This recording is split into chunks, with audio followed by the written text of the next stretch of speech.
시내버스 요금이 5년 만에 13.3% 인상됩니다. 운송 원가 상승 등 요금 인상이 불가피하다는 판단에 따른 것입니다. 평이한 수능의 대입셈법이 복잡해지면서 수험생들의 고민이 깊어지고 있습니다. 자신의 상황에 맞는 입시 전략을 세우는 것이 더욱 중요해졌습니다. 중국의 선진 응급의료 시스템이 중앙아시아로 진출했습니다. 한국교통대가 우즈베키스탄의 국립의과대학과 함께 중앙아시아 최초의 응급구조학과를 설립했습니다. 충청북도와 도내 모든 시군이 오늘부터 넉 달간 제설 대책 기간에 들어갑니다. 언제든 출동할 수 있도록 장비 등을 사전에 배치해 도민 불편을 최소화할 방침입니다. 여러분 안녕하십니까. CJB 8시 뉴스 시작합니다. 전국 기초단체 가운데 처음으로 준공영제를 도입한 청주시의 시내버스 요금이 5년 만에 13.3% 인상됩니다. 다만 버스 요금을 올린 주체는 청주시가 아닌 충청북도 소비자정책심의위원회인데 서민들의 팍팍한 주머니 사정을 감안하더라도 운송 원가 상승 등에 따라 요금 인상이 불가피하다는 판단을 한 것입니다. 홍우표 기자입니다. 청주시의 시내버스 요금은 지난 2019년 인상 이후 동결돼 왔습니다. 그 사이 청주시는 전국자치단체 최초로 시내버스 준공영제를 도입했습니다. 올해 청주시가 시내버스 업계에 지급하는 지원금은 718억 원. 2021년 준공영제 시행 이후 인건비, 유류비 등 운송원가 상승으로 해마다 지원금은 30억 원씩 늘어나는 추세입니다. 시내버스 요금 인상 요인이 계속 쌓이고 있었던 것입니다. 그래도 청주시는 그동안 시내버스 요금 인상을 주저해 왔습니다. 서민들의 주머니 사정 때문입니다. 하지만 시내버스 요금 인상 카드를 쥐고 있는 충청북도 소비자정책심의위원회는 요금 인상을 결정했습니다. 성인 기준 200원, 인상률은 13.3%입니다. 청소년 요금도 버스 종류에 따라 150원에서 200원 인상됩니다. 교통카드 할인액도 줄어들고 정기권 요금도 오릅니다. 19년에 지금 버스 요금을 1,500원으로 올린 이후에 5년 정도 걸려서 인상을 하는 건데 아무래도 지속적인 이제 물가 인상이나 인플레이션에 발 맞추어서 요금이 인상이 결정이 된 걸로 알고 있어요. 이번 시내버스 요금 인상에 따라 내년부터 청주시가 얻는 표면적 이득은 91억 원. 하지만 운송원가 상승 등을 감안하면 실제 수익은 50억 원 선입니다. 그래도 해마다 준공영제 운영 비용이 늘고 있는 상황에서 적자폭을 줄이는 효과는 있습니다.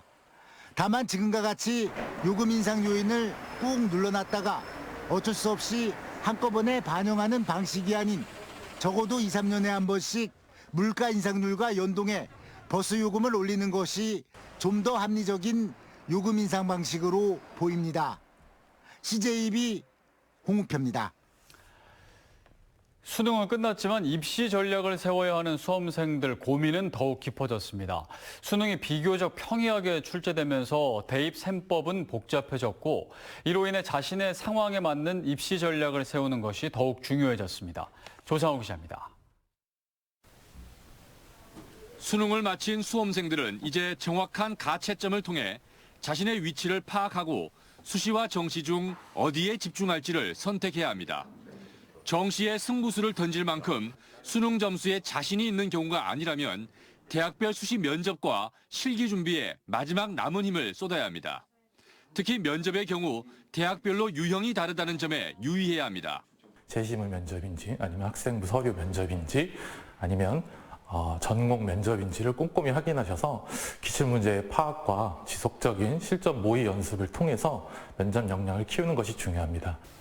의대 증원 여파 등으로 N수생이 증가한 가운데 비교적 평이한 수능으로 상위권 변별력이 약해지면서 정시 지원 셈법은 더욱 복잡해졌습니다. 탐구 과목의 중요성이 커졌고 이과생들에겐 미적분이 당락의 변수가 될 것이란 시각이 많습니다. 대학마다 반영 영역과 비율이 다르고 가산점이 있을 수 있기 때문에 가채점 결과를 잘 분석해서 자신에게 유리한 대학과 모집 단위를 찾는 게 중요합니다. 수능 점수에 일희일비하지 말고 포기하지 않고 끝까지 잘 준비한다고 한다면 수능 점수 이상의 대입 진학 결과도 기대할 수 있으리라 생각합니다.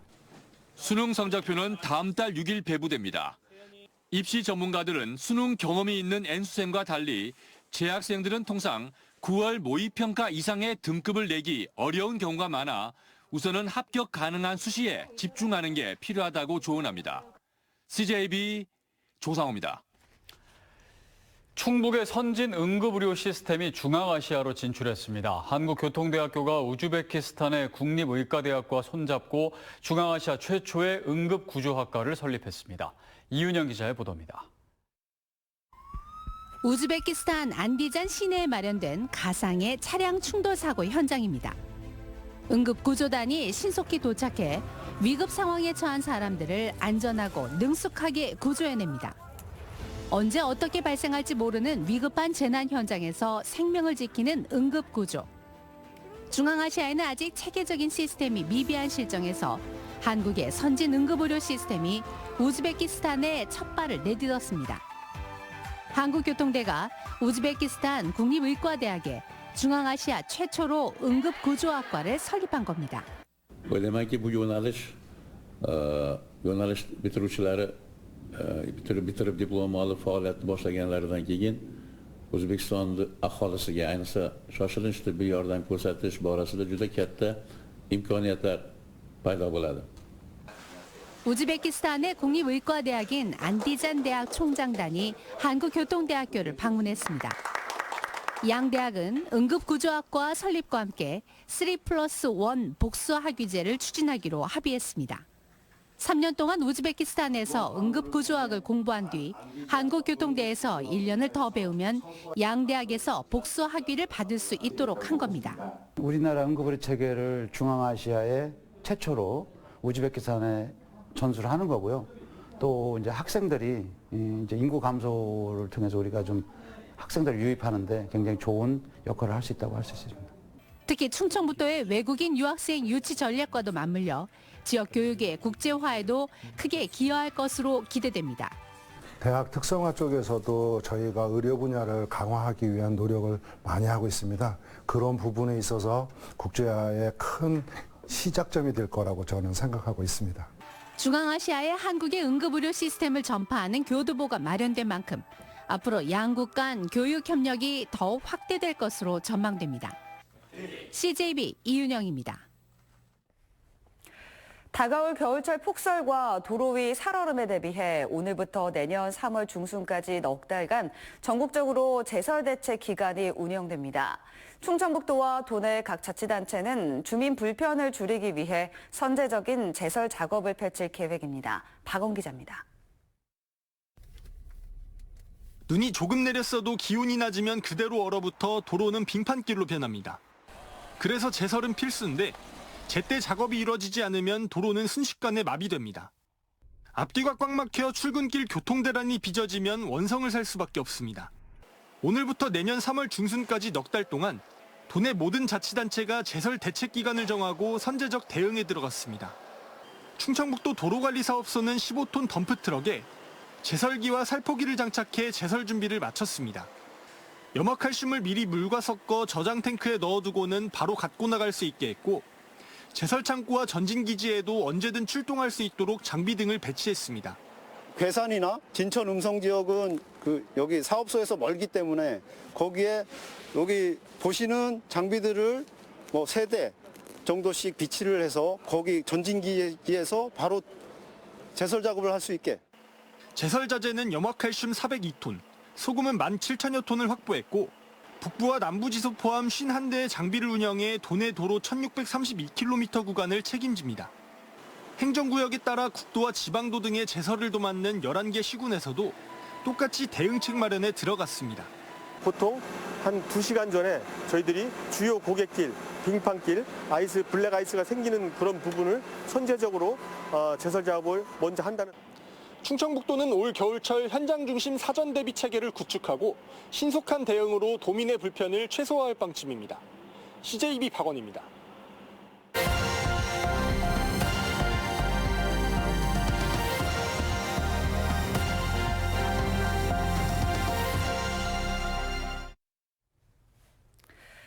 올해로 20살을 맞은 글로벌 게임 전시회 지스타가 개막했습니다. 역대 최대 규모로 펼쳐진 게임 축제에 부산의 가을이 다시 한번 들썩이고 있습니다. KNN 윤혜림 기자가 취재했습니다. 백스코 앞에 길게 줄이 이어져 있습니다. 오전 11시가 입장 시간이지만 새벽부터 관람객들이 몰리면서 지스타에 대한 뜨거운 관심을 보여주고 있습니다. 국내 최대 게임 축제인 지스타가 개막했습니다. 44개국 1,375개사가 참가해 3,300여 개의 부스가 마련되면서 역대 최대 규모로 펼쳐집니다. 7년 만에 메인 스폰서로 나선 넥슨을 비롯해 구글 코리아, 넷마블, 웹젠 등이 대형 신작을 줄줄이 선보입니다. 매년 이맘때를 기다린 게임 팬들은 신작 체험은 물론 지스타 축제 자체를 즐기는 모습입니다. 거의 한 1년 동안 기다렸고 많은 게임들 체험하고 스트리머 분들 만나는 게 좋아서 내년 기다리고 있었어요. 게임 캐릭터를 코스프레하고 오니까 이 현장감이 훨씬 더 몰입이 되고 무엇보다 이제 자기가 플레이하는 게임의 캐릭터가 되어가지고 직접 이 게임을 한다는 것에서 좀 더 크게 재미를 느낄 수 있었습니다. 올해로 20주년을 맞은 지스타는 명실상부 국제게임 전시회로서의 명성을 다져가고 있습니다. 한국 게임 산업 발전에 조금이라도 보탬이 되고자 시작했던 지스타가 어느덧 20년이 됐습니다. 네, 정말 유저분들에게 즐거움을 드릴 수 있는, 그리고 게임 산업이 얼마나 성장하고 있는지를 보여드릴 수 있는 그런 장이 되고자 노력해왔고요.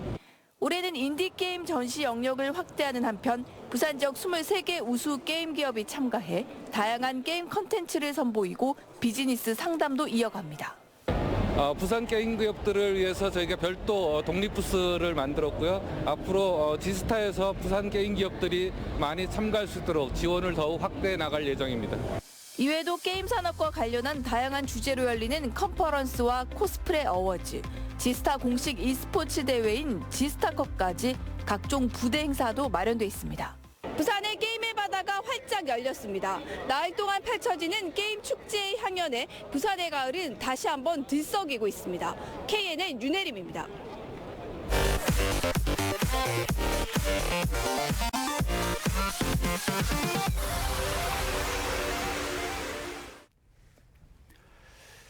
어제 치러진 2025학년도 수능에 충북에선 총 10건의 부정행위가 적발됐습니다. 유형별로는 4교시 탐구 영역 응시 방법 위반이 4건으로 가장 많았고 반입금지 물품 소지 2건, 종료령 뒤 답안지 작성 1건 등이었습니다.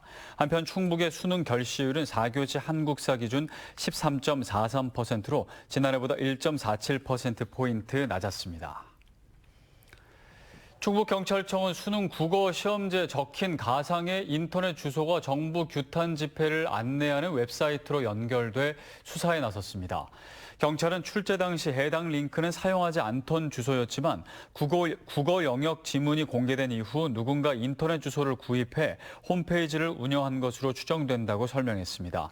또 웹사이트 개설 경위와 개설자 등도 조사할 예정입니다. 중부내륙선 지선 제5차 국가철도망 구축계획 반영을 위한 국회 토론회가 오늘 국회의사당 제2소회의실에서 열렸습니다. 충청북도와 음성군 국회의원 6인이 공동 주최한 오늘 토론회는 김주영 한국교통대 교수의 중부내륙선 지선의 필요성과 기대 효과에 대한 주제 발표와 각계 전문가들의 열띤 토론이 진행됐습니다.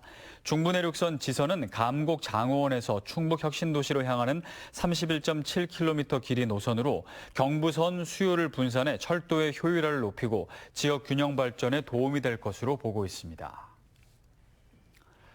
언론중재위원회 충북사무소와 충북기자협회가 2024 충북 지역 언론인 워크숍을 오늘 청주 글로스터 호텔에서 개최했습니다. 이번 워크숍은 충북기자협회 회원사 기자 등 10여 명이 참석했으며 언론 보도로 인한 법익 침해를 예방하고 지역 저널리즘 제고에 도움이 되는 정보를 전달하는 방안 등을 논의했습니다. 하성진 충북기자협회장은 이번 워크숍을 통해 언론중재위원회와 충북기자협회가 소통할 수 있는 계기가 마련됐다며 앞으로도 정론직필을 위해 자리를 계속 만들겠다고 말했습니다. 허위나 조작된 정보를 판별하는 능력을 길러주기 위한 충북 청소년 팩트체크 대회가 오늘 도교육청에서 열렸습니다. 충북교육청 직속기관인 교육연구정보원이 주최한 팩트체크 대회에는 초중고 64개 팀 231명이 참가한 예선 대회를 시작으로 10개 팀이 실력을 겨룬 본선 대회를 거쳐 최종 5개 팀이 수상했습니다. 충북교육청은 가짜 정보를 판별하고 비판적으로 활용하는 능력을 길러주기 위해 올해로 3회째 이 대회를 개최했다고 밝혔습니다. 김영환 지사가 쌀 소비 촉진을 위한 농협 밥심 나눔 적금에 충북 1호로 가입했습니다. 밥심 나눔 적금은 자유적립 적금으로 농협중앙회가 소외계층을 위해 가입자 수 한자당 10,000원의 기부금을 적립하는 사회공헌 상품입니다.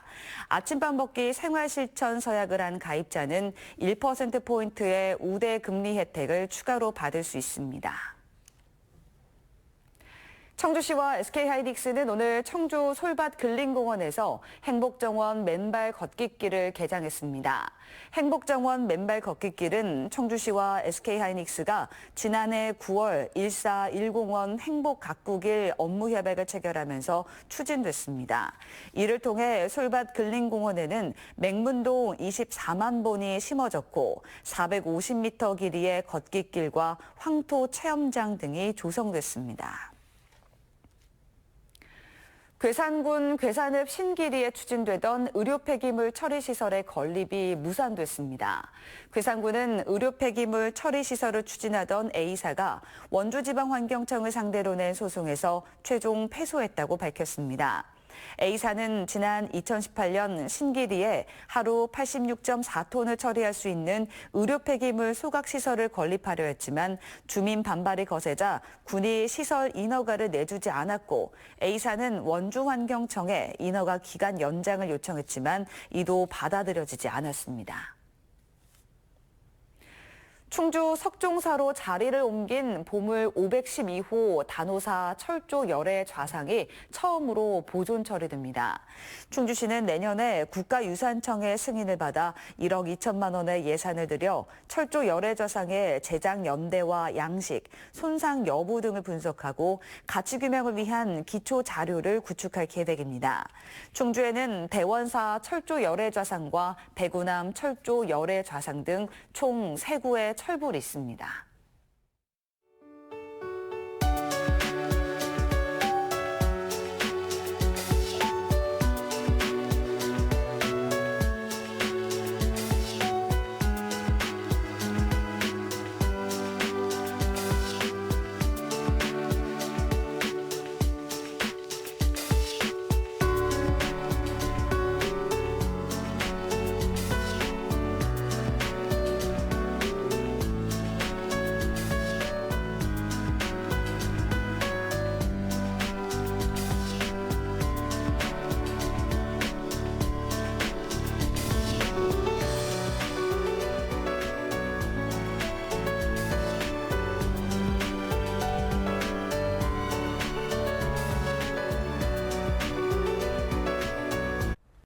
이상으로 CJB 8시 뉴스를 모두 마칩니다. 시청해주신 여러분 고맙습니다.